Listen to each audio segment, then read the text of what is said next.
अब सोचिए, इस मामले में आर्यन खान को फंसाया गया, जो इतने बड़े बाप के बेटे थे। शाहरुख खान इतने बड़े सुपरस्टार हैं। शाहरुख खान किसको नहीं जानते? प्रधानमंत्री से लेकर मुख्यमंत्री से लेकर पुलिस कमिश्नर से लेकर एनसीबी के चीफ से लेकर किसी से भी बात कर सकते थे। और क्योंकि ये इतना हाई प्रोफाइल केस था, बन गया, क्योंकि इसके बारे में इतना अखबारों में छपा, तो उसके बारे में इंक्वायरी भी हुई। और इंक्वायरी होने के बाद समय तो लगा, लेकिन शाहरुख खान के बेटे को न्याय मिल गया। लेकिन हमारे देश में लाखों परिवार ऐसे हैं जिनके बच्चों को, जिनके सदस्यों को बहुत सारे भ्रष्ट सरकारी अफसरों ने झूठे मामलों में फंसा कर रखा हुआ है। ये एक अकेले शाहरुख खान का परिवार नहीं है, हमारे देश में लाखों परिवार ऐसे हैं। और आज मैं सिर्फ शाहरुख खान के परिवार के लिए यहां बात नहीं कर रहा हूं, अपने देश के उन लाखों परिवारों के लिए, उन लाखों परिवारों के बच्चों के लिए, उनके सदस्यों के लिए आज ये आवाज उठा रहा हूं, जिन्हें गलत मामलों में जानबूझकर पैसा कमाने की मंशा से गलत मामलों में फंसाया गया है। वो आज भी शायद जेल में होंगे, वो आज भी अलग अलग मामलों में फंसे हुए होंगे, और उनकी सुनवाई करने वाला कोई नहीं, उन पर इंक्वायरी बैठाने वाला कोई नहीं, क्योंकि वो वीआईपी नहीं है, उनके पास पैसा नहीं है, उनके मामले हाई प्रोफाइल नहीं है, उनके मामले अखबारों में फ्रंट पेज पर नहीं छपते, न्यूज चैनल्स पर नहीं आते, क्योंकि वो शाहरुख खान के बेटे नहीं है। इसलिए हमारी सरकार को और हमारे सिस्टम को ये देखना होगा कि शाहरुख खान के बेटे को तो न्याय मिल गया, लेकिन और भी बहुत सारे लाखों बेटे और बेटियां ऐसे होंगे अभी भी जो आज भी न्याय के इंतजार में हैं। और हमारे देश के जो बहुत सारे ऐसे भ्रष्ट लोग हैं, चाहे भ्रष्ट नेता होंगे, भ्रष्ट अधिकारी होंगे, जिन्होंने भ्रष्टाचार की वजह से उन लोगों पर अत्याचार किए हैं, और इन मामलों का सच देश को कभी पता ही नहीं चलता।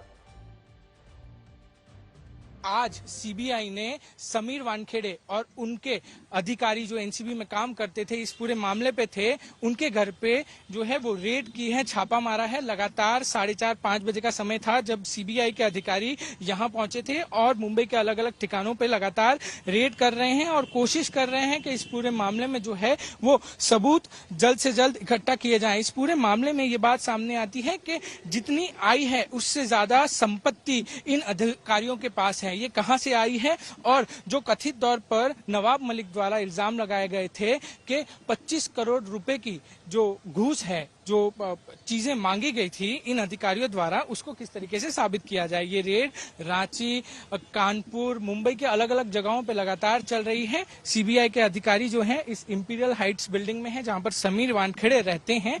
लगातार सीबीआई कोशिश कर रही है और इस आज मुंबई पुलिस के पूर्व कमिश्नर परमबीर सिंह के निलंबन को भी रद्द कर दिया गया है। यह भी एक बड़ी खबर है। परमबीर सिंह ने उद्धव ठाकरे की सरकार में गृह मंत्री रहे अनिल देशमुख पर 100 करोड़ रुपए की उगाही करने का आरोप लगाया था, और 2021 के एंटीलिया केस में भी, एंटीलिया मतलब मुकेश अंबानी का घर, उस केस में भी उनकी भूमिका पर सवाल उठे थे। और इस मामले में मुकेश अंबानी के घर एंटीलिया की बिल्डिंग के बाहर विस्फोटक से भरी एक गाड़ी बरामद हुई थी, और इस कार में तब जेलेटिन रॉड्स मिली थी। और उस समय मुंबई पुलिस में कमिश्नर रहे परमबीर सिंह का ट्रांसफर हो गया था, बाद में उनका निलंबन भी हो गया था। लेकिन यह निलंबन आज महाराष्ट्र सरकार ने वापस ले लिया है। हालांकि यह अलग बात है कि परमबीर सिंह अब रिटायर हो चुके हैं और अब उन्हें इस बात से कोई खास फर्क नहीं पड़ता कि निलंबन वापस होता है या नहीं होता। लेकिन हाँ, उनका जो मान सम्मान है वो जरूर उन्हें आज वापस मिल गया होगा। लेकिन अब वो रिटायर हो चुके हैं। निलंबन वापस करने का मतलब अब ये नहीं है कि वो वापस अपनी ड्यूटी ज्वाइन कर पाएंगे। आज की इस पूरे मामले से ये समझ में आता है कि बहुत बार जो कुछ दिखाई देता है वो होता नहीं है। समीर वानखेड़े आप जानते हैं, उन्हें इतने बड़े नायक के तौर पर देश के सामने प्रस्तुत किया गया, और देश ने वाकई में ये मानना भी शुरू कर दिया था कि समीर वानखेड़े ने बहुत हिम्मत का काम किया है, वो वाकई बहुत ईमानदार अफसर होंगे। लेकिन कई बार जो नजर आता है वो होता नहीं है।